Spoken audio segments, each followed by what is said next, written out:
कि आपके पास में बहुत अधिक समय नहीं है, इसलिए ये मस्तिष्क में मत लाना कि और एक दो ट्राई करते हैं, एक बार और करें, कर लेंगे, अभी अभी यूं ही कर लेते हैं। काम करना है तो लड़ाई आर पार की रखना, नहीं करना है तो छोड़ दो। 4-5 महीने रहे थे आरएस मेंस के, और गोविंद यार इतना सारा कैसे करेंगे, वैसे कैसे, तबीयत ठीक नहीं है। मैंने कहा तो जा जयपुर, जयपुर ही था, मैंने कहा केसरिया कर जाके वहां। केसरिया करने का मतलब है कि वापस नहीं आना है, यहां तो पास होंगे, यहां कोई जॉब पकड़ लेंगे, आर और पार की लड़ाई होती है। केसरिया करने का मतलब समझते हो ना?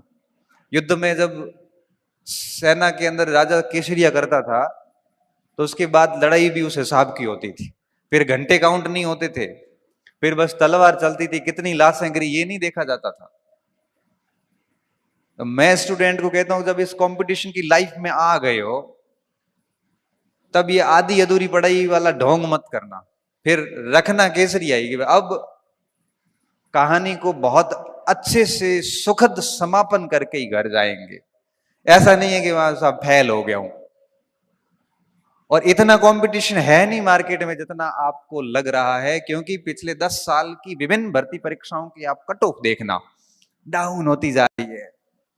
70% से 55% भी आ गई। आरएस प्री देख लो, कॉलेज लेक्चर देख लो, क्योंकि नंबर ऑफ कैंडिडेट बढ़े हैं और नंबर ऑफ सीरियस कैंडिडेट घट गए हैं। नंबर ऑफ सीरियस कैंडिडेट घट गए हैं, बच्चों में वो बात नहीं रही जो आज से 5-7 साल पहले हुआ करती थी। आज की जो जनरेशन है वो मोबाइल, विभिन्न सारे मोटिवेटर, किताबों की बहुत बड़ी दुनिया, उनमें इतनी फंस गई है कि वो कुछ नहीं कर पा रही, बस बैठी है चुपचाप। तो आपको इस चीज को लेके भी डरना नहीं है कि बहुत स्टूडेंट है, कोई फर्क नहीं पड़ता। मैं कहता हूं कि 2 साल में, अभी आपको बताऊंगा कैसे करना है।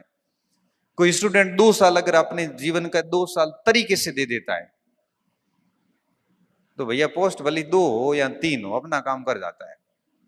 बाकी तो सब बहाने हैं कि सीटें बहुत कम है, फॉर्म बहुत ज्यादा है। भाई मैं तो ये कहता हूं कि सीटें कम है, फॉर्म ज्यादा है, आप 70% नंबर लाके तो देखिए, बाकी बातें छोड़ो। तो मेरे को तो 70% नहीं आ रहे हैं, तो तेरे को नहीं आ रहे तो भाई गलती तेरी है ना, दुनिया को क्यों दोष दे रहा है? अभी फर्स्ट ग्रेड में पोस्ट कम आई तो कुछ बच्चे आए, सर सीट तो नहीं है। मैंने कहा सीट छोड़, अपन दूसरी बात करते हैं। मैंने कहा तू मुझे फर्स्ट ग्रेड की मार्कशीट में 290 नंबर ला के देगा? तो क्या हाँ सर, तो मैं सिलेक्शन ला के दूंगा, सीट भूल जा। थोड़ी देर में बोला साहब 290 थोड़ा आ जाए, 290 थोड़े मुश्किल है। हाँ थोड़ी मुश्किल है तो मजा कर, सिलेक्शन होना नहीं। सिलेक्शन भी चाहिए और नंबर भी नहीं आएंगे। क्यों नहीं आएंगे? मेरे 335 थे। मैंने कहा तेरे को तो 290 का ही तो कह रहा हूं, बहुत 390 थोड़ी कह रहा हूं। हाँ 290 कितने परसेंट होते हैं? 70% भी नहीं है। मैंने कहा 290 65% नंबर है। जब आप फर्स्ट ग्रेड के पेपर में 65% नंबर नहीं ला सकते तो क्यों राजपत्रित अधिकारी बनने का दावा कर रहे हो भाई? गलती किसकी है? गलती आपकी है। सीट मत देखिए, आप तो ये कहिए ना, मुझे आश्वस्त करिए कि सर मैं 70% नंबर ला के बताऊंगा आपको। इसलिए मैं कहता हूं कि आपके पास बहुत लिमिटेड टाइम है, ये बात दिमाग में बिठा देना कि आपके पास 10-20 साल नहीं है, महज 3 से 4 साल है। और एक व्यक्ति 2 साल में अपना जीवन सेट कर सकता है। आगे 50 साल की जो लाइफ है ना, वो बड़ी प्रतिष्ठित लाइफ है। बेरोजगारी अपने आप में एक अभिशाप है। व्यक्ति अपना बिना कोई अपराध किए हुए भी मुंह छुपाता है, बिना कोई गलती किए हुए भी 4 लोगों से सुनता है। तो इन 4 साल में इस कलंक को खत्म कीजिए, पहली बात तो ये। दूसरी बात, अब 4 साल का समय है आपके पास में। और एक और बात बताऊं, आप ये भी मत समझना कि हर दिन समान होता है। आज आपके पास में अवसर है, हो सकता है 2 साल बाद में नहीं होगा। कई बार क्या होता है कि हमारे पीछे जो सपोर्ट सिस्टम होता है वो टूट जाता है कई बार, और इतना अचानक से होता है क्योंकि इस पृथ्वी पे जो भी आया है उसको जाना है।